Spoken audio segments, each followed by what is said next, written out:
Securities के अनुज गुप्ता, आप दोनों का ही कार्यक्रम में स्वागत है। नवनीत, अंतर्राष्ट्रीय बाजारों में बिकवाली आज भी कायम है। कच्चे तेल की अगर बात करें तो 2% की गिरावट के साथ यहां पर कारोबार है। मेटल्स में निकल में 3.5% की गिरावट यहां पर देखने को मिली है। और जहां तक सोने चांदी की बात है, चांदी में गिरावट है, सोना जस्ट अबाउट अपनी रेंज के ऊपरी स्तरों पर। पंचा जी, हमने देखा है कि लास्ट 2-3 घंटों में गिरावट थोड़ी गहरा गई है बेस मेटल और प्रेशियस मेटल कॉम्प्लेक्स में, और साथ ही साथ एनर्जी में भी कल के सेशन में एक सेल ऑफ कम आउट देखने मिल रहा है। बायस थोड़ा सा नेगेटिव ही है दोनों कॉम्प्लेक्स में, और मुझे लगता है कि सिल्वर और क्रूड दोनों ही सेल के लिए सही एप्ट रहेंगे। सिल्वर थोड़ा पुल बैक 72,000 के आसपास मिले तो सेल किया जा सकता है। 72,500 का आप स्टॉप लगाइए, 71,100 तक के टारगेट देखने मिल सकते हैं। साथ ही साथ क्रूड ऑयल में एक अच्छा सेल ऑफ कल के और आज के सेशन में देखने मिला, और ऐसा लग रहा है कि जो रैली इतने दिनों से देखने मिल रही थी, नॉन स्टॉप रैली, उसका एक रिट्रेसमेंट, ढंग का रिट्रेसमेंट अब फिलहाल देखने मिल सकता है, जो कि प्राइसेस को अल्टीमेटली 4400 और 4250 तक भी ले जा सकता है। फिलहाल आज के लिए मैं 4620 4600 के आसपास सेल करना चाहूँगा। 4660 का स्टॉप रखिए एंड 4520 के नीचे के टारगेट देखने मिल सकते हैं। ऑलराइट, तो यहाँ पर बिकवाली की राय कच्चे तेल में जारी है। नीचे में 4520 के यहाँ पर लेवल्स देखने को मिल पाएंगे। एग्रीकल्चर कमोडिटीज की तरफ आते हैं, जहाँ पर बढ़त के साथ कारोबार होता हुआ नजर आया है। ऑफकोर्स खाने के तेलों में कुछ मुनाफा वसूली है, लेकिन मसालों में, दालों में और इसके अलावा गुआर में काफी हद तक दम है। अनुज, कहाँ देखते हैं top strategies? Manisha ji, good afternoon.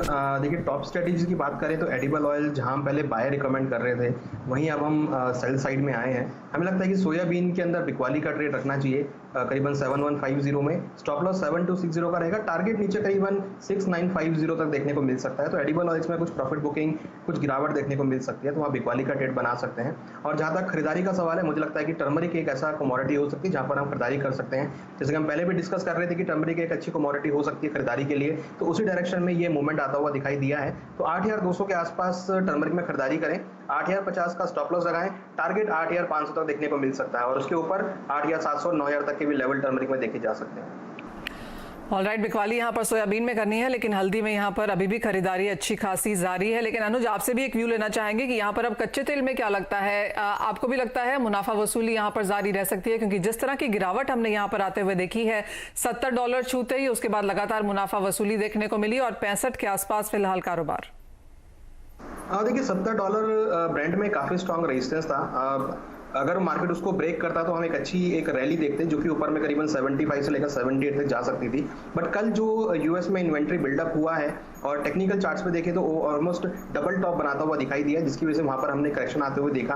और कल ऑलमोस्ट देखें तो भाव करीबन 5% तक नीचे टूटते हुए दिखाई दिए। तो हमें लगता है कि अभी फिलहाल मार्केट में जो टोन है थोड़ा सा नेगेटिव बदलता हुआ दिखाई दिया है, क्योंकि जिस तरीके से चाइना की तरफ से बिटकॉइंस को बैन करने की बात की गई या उसको ना यूज करने की बात की गई है, तो उससे एक जो मार्केट सेंटीमेंट है और जिस तरीके से इन्फ्लेशन को लेकर चाइना ने कंसर्न किया है, तो मुझे लगता है कि थोड़ा सा जो प्रॉफिट बुकिंग है, जो सेलिंग है, जो हम एक रैली देख रहे थे कमोडिटी में, वो यहाँ पर कुछ रुकती हुई दिखाई देगी। तो उसके नजर में मुझे लगता है कि क्रूड के अंदर भी थोड़ा सा बिकवाली का माहौल रह सकता है। एक्सपेक्टेड है नीचे $60 तक के लेवल WTI में, और ब्रेंट में करीबन $64 तक के लेवल देखे जा सकते हैं। और MCX में एक्सपेक्टेड है कि 4300 तक के लेवल यहाँ पर आ सकते हैं। तो फिलहाल मुझे लगता है कि थोड़ा रुकना चाहिए। अगर ट्रेड लेना है तो बिकवाली की साइड में ट्रेड लिया जा सकता है।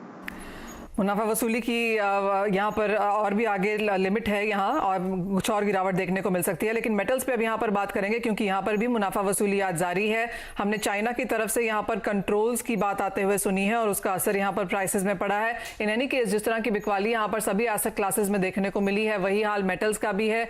यहाँ पर भी एक तरफा तेजी पिछले एक साल में हमने बनते हुए देखी थी, और कुछ मुनाफा वसूली बनती हुई नजर आई है। नवनीत, कैसे देखते हैं? कॉपर अपने हाई से क्लियरली यहाँ पर 8 से 10% तक गिर चुका है। निकल में जोरदार बिकवाली देखने को मिली है, यहाँ पर क्या स्ट्रैटेजीज हैं? मनीषा जी, पिछले हफ्ते या पिछले हफ्ते जब मैं आपके शो पे था, तभी भी हमने डिस्कस किया था कि जब कोई मेटल लाइफ टाइम हाई के आसपास होता है, तो इररिस्पेक्टिव ऑफ फंडामेंटल और टेक्निकल क्या कहते हैं, कोई भी एसेट क्लास वो लाइफ टाइम हाई जरूर अचीव करने को जाता है। और वही हमने कॉपर में होते हुए देखा। एक बार 10,500 10,600 का स्तर कॉपर ने छू लिया, और वहां से थोड़ा सा होल्ड ऑन करना डिफिकल्ट हो रहा है।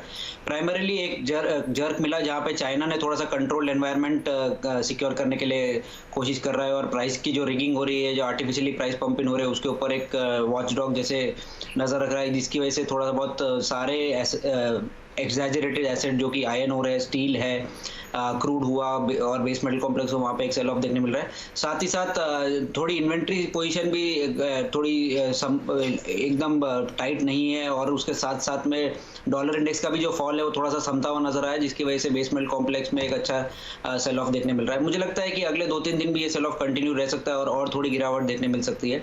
758 759 के आसपास आप कॉपर सेल कर सकते हैं, 763 का स्टॉप लगाए एंड 753 के नीचे के टारगेट देखने मिल सकते हैं। साथ ही साथ सेकंड मेटल जो सेल करने लायक लग रहा है वो लेड लग रहा है। काफी दिनों की कंसोलिडेशन के बाद फिर से एक नेगेटिव टेरिटरी में या प्रॉफिट टेकिंग माहौल देखने मिल रहा है लेड में मैं बताना चाहूंगा कि इतने गेन्स नहीं आए हैं जितने बाकी सारे मेटल्स में आए हैं, बट फिलहाल जो ट्रेंड रिवर्सल हुआ है वो नेगेटिव पिक्चर पोर्ट्रे कर रहा है। 173 के आसपास लेड भी एक अच्छा सेल बनता है, 175 का आप स्टॉप लगा सकते हैं, 170 के नीचे के टारगेट जल्दी देखने मिल सकते हैं। ओके, तो मुनाफा वसूली यहाँ पर जारी रह सकती है एटलीस्ट अगले 2-3 दिनों में। यहाँ पर बेच के कारोबार करने की राय है जहां तक बेस मेटल्स की बात है। और आज की आपको बात बता दें, जहां तक स्टील और आयरन ओर की बात है, करीबन 3 से 5% की गिरावट इन दोनों ही मेटल्स में चीन के बाजारों में आज फिर से देखने को मिली है। आगे बढ़ते हैं और बात अब एग्रीकल्चर कमोडिटीज की कर लेते हैं। यहाँ पर दालों की बढ़ती कीमतों पर लगाम के लिए सरकार तुअर, उड़द और मूंग के इंपोर्ट को 31 अक्टूबर तक खोल चुकी है। इस फैसले के बाद पिछले एक हफ्ते में दालों के भावों में जोरदार गिरावट देखने को मिली है। हालांकि सरकार ने इंपोर्ट खोलने के साथ ही मिलों और कारोबारियों पर स्टॉक घोषित करने की भी शर्त रखी है। अब कारोबारी कोरोना का हवाला देते हुए इन शर्तों में ढील की मांग कर रहे हैं। इस पर और बात करने के लिए हमारे साथ agri farmer and trade association के जनरल सेक्रेटरी सुनील बलदेवा जुड़े हैं। सुनील जी नमस्कार। दालों में हमने वैसे भी ओवरऑल अगर हम एग्रीकल्चर कमोडिटी बाजार को देखें तो दालों में बड़ा देर से आई है और कम ही आई है। उसके बावजूद जिस तरह से यहाँ पर सरकार ने इसको कंट्रोल करने की कोशिश करी है, इन स्टेप्स को आप कैसे देखते हैं? देखिए मृत्युंजय जी, इस साल यील्ड की कमी से हर दाल का जो उतारा कम बैठा था, उसमें सप्लाई का थोड़ा इश्यू था, जिसका हम सरकार को बराबर आगाह करते रहे थे। फरवरी के बाद हम बोलते रहे कि उड़द और तुअर में इस बार यील्ड की कमी है और इन दालों के लिए हमें सप्लाई साइड में देखना होगा। तो सरकार ने पहले 2 लाख टन का कोटा दिया, फिर उसको बढ़ा के 4 लाख टन का कोटा किया। लेकिन कोविड की स्थिति और म्यांमार की विपरीत परिस्थिति को देखते हुए सरकार ने फैसला किया कि उसको टोटल फ्री कर दिया जाए। फिर भी मैं ये कहूंगा कि 4 लाख टन मूंग उड़द और 4 लाख टन तुअर और 1.5 लाख टन मूंग, 8.5 लाख टन 7.5 लाख टन फिर भी मूंग हम दालें नहीं मंगा पाएंगे, क्योंकि इतनी दालें अवेलेबिलिटी नहीं है। इसलिए हम ये तो इस कदम का तो हम स्वागत करेंगे, क्योंकि यहाँ इस कदम से किसी भी किसान का नुकसान नहीं होगा, क्योंकि अभी किसानों की फसल नहीं आ रही है। हाँ, उपभोक्ता और इंडस्ट्री का जरूर फायदा होगा कि इंडस्ट्री को कच्चा माल मिल जाएगा, जिससे सप्लाई करने में आसानी रहेगी।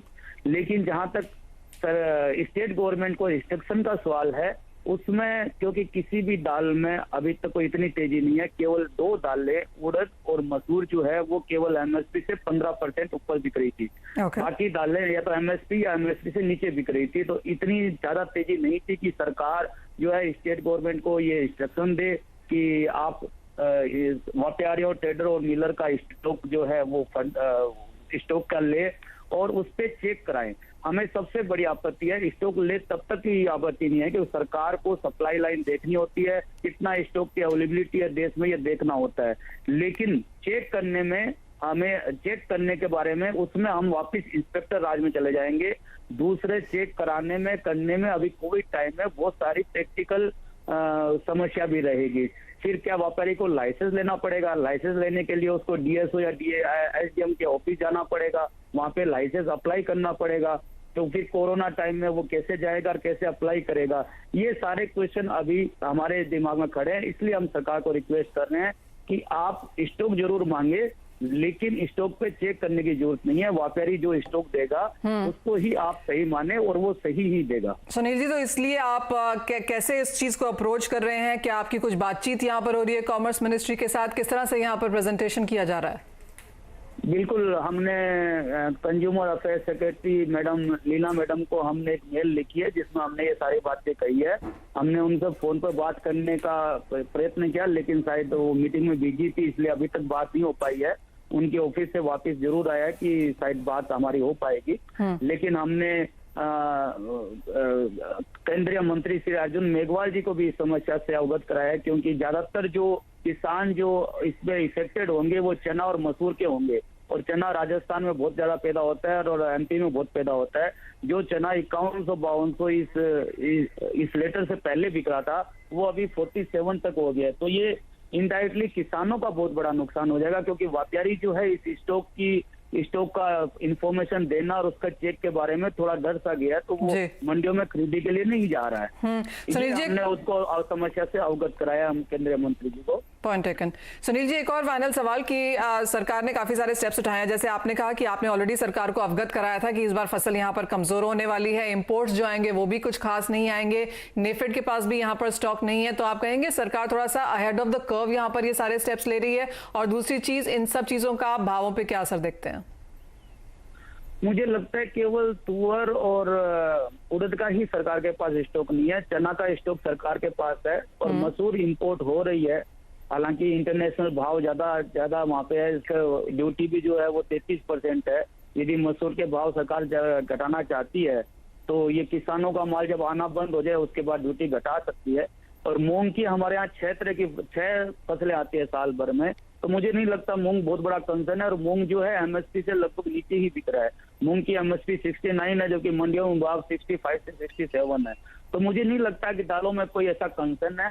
पता नहीं फिर भी सरकार जो है इतने स्ट्रिक्ट कदम दालों को लेकर क्यों उठा रही है। ये हमने सरकार को इसके बारे में बोला भी है और शायद सरकार इसके बारे में समझेगी और दोबारा इसको रिव्यू करेगी। ऑल राइट, बहुत शुक्रिया सुनील जी साथ जुड़ने के लिए। तो काफी सारे वहां पर मुद्दे हैं। ऑफ कोर्स जो मेन चीज यहाँ पर जो इंडस्ट्री को नहीं पसंद आ रही है वो ये है कि एक बार फिर से यहाँ पर इंस्पेक्टर राज रखता हुआ नजर आएगा, क्योंकि जब यहाँ पर स्टॉक लिमिट्स की बात की जाती है तो क्लियरली हमने पहले भी वो देखा है कि काफी हरासमेंट यहाँ पर ट्रेडर्स को उठानी पड़ती है। अनुज, आप कैसे देखते हैं चने के प्राइसेस को और जो ये पूरी बातचीत है इसका आप क्या निष्कर्ष निकालते हैं? मनीषा जी, अगर हम हाई से देखें, चने ने करीबन 5935 का हाई बनाया था और उसके बाद देखें तो ऑलमोस्ट 12% की गिरावट इसके भावों में देखने को मिली है और इस मंथ में करीबन 3.5% की गिरावट रही है। तो कहीं ना कहीं देखें तो भाव जो है वो कंट्रोल में आते हुए दिख रहे हैं। मगर अब जो गवर्नमेंट ने स्टेप लिया है, चाहे वो कालाबाजारी को रोकने के लिए या फिर अगर हम देखें तो जो इम्पोर्ट ओपन किए हैं, मुझे लगता है कि अभी शायद जो है यहाँ पर हम देखेंगे उसकी वजह से भाव जो है थोड़े से नरम होते हुए दिखाई देंगे। हालांकि जो क्रॉप साइज है वो भी अच्छा था इस बार और जो इम्पोर्ट है वो भी गवर्नमेंट अब कर रही है। तो मुझे लगता है कि फिलहाल इस न्यूज की वजह से ही जो हमने यहाँ पे गिरावट देखी है वो यहाँ पर आते हुए दिखाई देगी। हालांकि सरकार के पास इस बार बफर स्टॉक काफी है और सरकार ने खरीदारी भी करी है, तो मुझे लगता नहीं था कि यहाँ से ज्यादा भाव ऊपर जाते हुए दिखाई देंगे। आने वाले समय में हम देखेंगे कि तुअर की भी आगे देखने को मिलेगी अराइवल, और अगर हम देखें तो मसूर की जो अराइवल है वो भी होती हुई दिख रही है। और इस बार मानसून भी हम इस बार नॉर्मल देख रहे हैं, तो आने वाले समय में जो क्रॉप का सोइंग है वो भी यहाँ पर अच्छी होती हुई दिखाई देगी। तो मुझे लगता नहीं है कि ऐसा कोई ज्यादा तेजी यहाँ पर देखने को मिलेगी। फिलहाल ये जो खबर आई है इससे भी भावों का नरमी मिलेगी और जो इम्पोर्ट है आगे उससे भी भाव कुछ नरम होते हुए दिखाई देंगे। तो फिलहाल जो ट्रेंड है चने का वो थोड़ा सा नेगेटिव आता हुआ दिख रहा है और हमें लगता है कि नीचे भाव 4800 तक के लेवल को छू सकते हैं। ऑलराइट, सो चने में फिलहाल तेजी की उम्मीद नहीं है। आपकी स्क्रीन पर यहाँ पर गिरावट ही मिली है और बिकवाली की ही राय यहाँ पर बनती हुई नजर आ रही है। लेकिन इसी के साथ रुकेंगे एक ब्रेक के लिए। जब लौटेंगे तो जोड़ेंगे दर्शकों को अपने साथ, लेंगे उनके भी सवाल।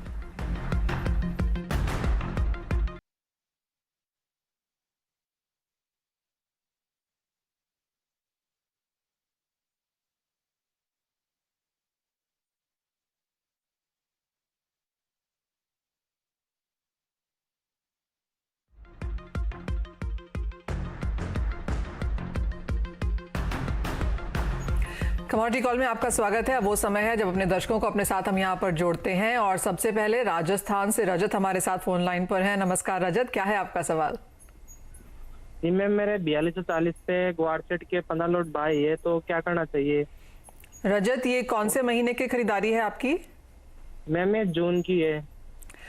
गुआर सीड में खरीदारी करी है 4240 के लेवल्स पे और गुआर सीड हमने देखा है 2 दिनों में यहाँ पर लगातार चढ़ा भी है और इंडस्ट्री का ये भी मानना है कि यहाँ से और तेजी देखने को मिल सकती है क्योंकि आवक बाजार में नहीं है, मांग यहाँ पर ठीक ठाक है, एक्सपोर्ट फिर से बनने लगे हैं, तो उन सबका सहारा यहाँ पर है।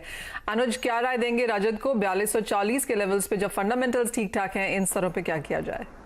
देखिए, मुझे लगता है कि अभी ये इन द मनी है तो पोजीशन को होल्ड करना चाहिए क्योंकि जो उसका फंडामेंटल है काफ़ी स्ट्रांग है और टेक्निकल पर्सपेक्टिव से भी हमने एक अच्छा बाउंस बैक यहाँ पर आते हुए देखा है। हमें लगता है कि ये होल्ड कर सकते हैं।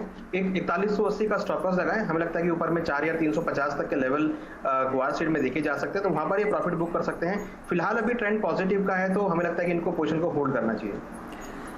ऑलराइट, तेजी यहाँ पर बरकरार है, फंडामेंटल्स अच्छे हैं, आप इन द मनी भी हैं, तो अनुज की राय है रजत की आप यहाँ पर अपनी पोजीशंस होल्ड करें, आगे और मुनाफा देखने को मिल सकता है। हमारे साथ अब दिल्ली से अंकित फोन लाइन पर है। नमस्कार अंकित, क्या है आपका सवाल? नमस्कार मैडम जी, मेरा सवाल नेचुरल गैस फ्यूचर से रिलेटेड है जी।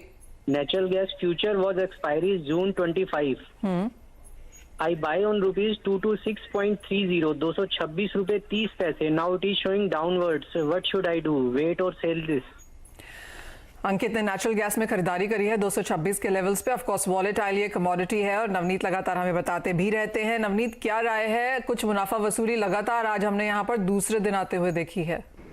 मनीषा जी, नेचुरल गैस की जो ट्रेंड है आपको भी पता है कि ये अभी एक अनसीजनल माहौल है नेचुरल गैस के लिए, और यहाँ पर जो वोलेटिलिटी होती है वो थोड़ी सी इरेटिक होती है। हमने लास्ट 2-3 दिनों में अच्छी profit taking natural gas prices में देखी है, और मुझे लगता है कि ये थोड़ी सी और गहरा सकती है। आने वाले दिनों में 212 के स्तर भी देखने मिल सकते हैं, करीब करीब 5-6 रुपये का सेल ऑफ यहाँ से भी पॉसिबल हो सकता है। कोई भी पुल बैक पे एग्जिट करना बेहतर रहेगा। एक ब्रॉडर रेंज में 210 और नीचे में ऊपर में 228 ये रेंज में नेचुरल गैस प्राइसेस ट्रेड करेंगे। यहाँ पर अगर इन्वेंट्री देखें तो इन्वेंट्री काफी स्टीपली जंप हुई है, जिसकी वजह से प्राइसेस थोड़ा सा दबाव में है, तो थोड़ा सा कॉशियस रहना जरूरी है। अंकित, काफी सटीक रहा है वो आपके लिए नवनीत की तरफ से, तो 210-228 की रेंज यहाँ पर बन सकती है। तो जैसी थोड़ा सा पुल बैक देखने को मिले आपको अपनी पोजीशन से फिलहाल यहाँ पर निकल जाना चाहिए। एक फेसबुक पर आया हुआ सवाल पढ़ लेते हैं। ये विदिशा से शोभित हैं, मध्य प्रदेश में ये किसान हैं और ये कहते हैं कि इनके पास 200 क्विंटल सोयाबीन फिलहाल पड़ा हुआ है। जिस तरह से थोड़ी सी करेक्शन यहाँ पर प्राइसेस में देखने को मिली है, जानना चाहते हैं कि आगे जाके प्राइसेस कैसे रह सकते हैं। अनुज, ये सोयाबीन अगर हम पूरे एडिबल ऑयल को देखें तो आज भी हम करेक्शन देख रहे हैं और जो गिरावट है वो बढ़ती हुई दिख रही है। तो फिलहाल अभी जो ट्रेंड है थोड़ा सा नेगेटिव है। अगर ये पोजीशन इनकी अगर ये प्रॉफिट में या एट कॉस्ट के आसपास है तो ये निकाल सकते हैं, क्योंकि मुझे लगता नहीं है कि यहाँ पर अभी जो तेजी का ट्रेंड है वो यहाँ पर बनता हुआ दिखाई देगा। क्योंकि अगर हम देखें तो कहीं ना कहीं एक्सपेक्टेड है कि इस बार जो आने वाली क्रॉप रहेगी, चाहे वो यूएस की हो या फिर इंडिया की हो, वो एक अच्छी क्रॉप देखने को मिल सकती है। तो हो सकता है कि आने वाले दिनों में भावों में कुछ और नरमी देखने को मिले, तो बेटर है कि एक बार ये निकल जाए, क्योंकि 7,000 के आसपास के लेवल्स हैं और ऑलमोस्ट हम देखें तो ईयर हाई और लाइफ टाइम हाई के आसपास के भाव देखने को मिल रहे हैं। तो यहाँ पर ये निकल सकते हैं, क्योंकि हमें लगता है कि आगे जो भाव है वो उसमें नरमी देखने को मिलेगी। तो हमारी सलाह में है कि इनको पोजीशन को एग्जिट कर लेना चाहिए। ऑलराइट, तो एग्जिट कर लेना चाहिए। 3% की गिरावट के साथ आज यहाँ पर कारोबार है और कुछ और नरमी फिलहाल देखने को मिल सकती है। अंतर्राष्ट्रीय बाजारों से भी जो क्यूज हैं वो थोड़े से यहाँ पर नरम ही हैं। अमरावती से अब शुभम हमारे साथ फोन लाइन पर है। नमस्कार शुभम, क्या है आपका सवाल? नमस्कार मैम, मेरे पास निकल बाय है मई कॉन्ट्रैक्ट 1274 रुपए पे 5 लॉट।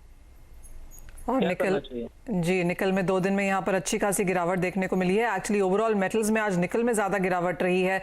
नवनीत, क्या राय है? यहाँ पर खरीदारी है 5 लॉट्स की 1274 की शुभम की, यहाँ से क्या स्ट्रैटेजी ये बनाए? निकल अब करीब 1260 65-66 के आसपास अभी चल रहा है। आपने 2 दिनों में देखा है कि आयरन और स्टील प्राइसेस में एक अच्छा फॉल देखने मिला है, जिसकी वजह से निकल प्राइसेस और जिंक प्राइसेस थोड़ा सा दबाव में है।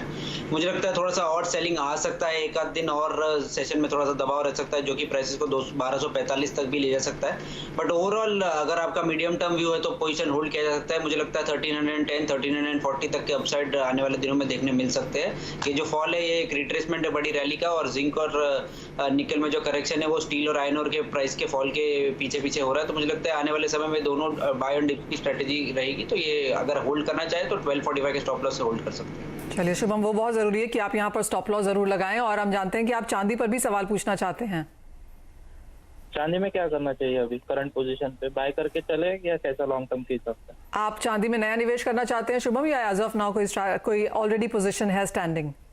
नहीं, पोजीशन भी है मेरा एक, और नया निवेश के लिए भी पूछना चाहता हूँ। ऑलराइट, कुछ मुनाफा वसूली यहाँ पर चांदी में भी देखने को मिली है। नवनीत, क्या राय देंगे चांदी में? चांदी में एक्चुअली काफी लोगों ने ऊपरी स्तरों पर खरीदारी की थी, लेकिन पिछले 24 घंटों में जिस तरह की मुनाफा वसूली देखने को मिली है, यहाँ से अब निवेशक क्या करें? 71,000 से 74,000 और 74,000 से 72,000 ये हुआ है पिछले 48 आवर्स के अंदर। तो इसकी वजह से काफी लोग ऊपर में थोड़े से ट्रैप हो गए हैं। मुझे लगता है कि आज के सेशन में भी थोड़ा सा नरमी का माहौल चांदी में रह सकता है। बेस मेटल में अच्छी प्रॉफिट टेकिंग देखने मिल रही है, जिसका स्पिल ओवर चांदी पे भी देखने मिल सकता है। 71,100 के आसपास मिले तो वापस आपकी स्ट्रेटेजी बाय की रखनी चाहिए, क्योंकि चांदी अल्टीमेटली आपको 77,000 78,000 तक के लेवल दिखा सकती है। तो बाय ऑन डिप्स की स्ट्रेटेजी रखनी चाहिए। फिलहाल अगर कोई ट्रेड नहीं है तो डिप का वेट करिए, और कोई ट्रेड है तो उसको एवरेज करने के लिए नीचे में 71,100 के आसपास किया जा सकता है। ऑलराइट, तो अगर किसी को खरीदना है तो निचले स्तरों का इंतजार करें 71 के आसपास के लेवल्स, और अगर लिया हुआ है तो इन स्तरों पर यहाँ पर एवरेज भी करें। और जैसे नवनीत ने कहा 71,000 और 74,000 के बीच में यहाँ पर चांदी काफी ज्यादा वॉलेटाइल नजर आई है, लेकिन डिप्स पे यहाँ पर खरीदारी की राय अभी भी। लेकिन इसी के साथ फिलहाल इस कार्यक्रम में इतना ही समय है। अनुज, नवनीत, बहुत शुक्रिया साथ जोड़ने के लिए, तमाम कमोडिटीज पे राय भी देने के लिए। इसी के साथ हमें दीजिए इजाजत। आप देखते रहिए CNBC आवाज।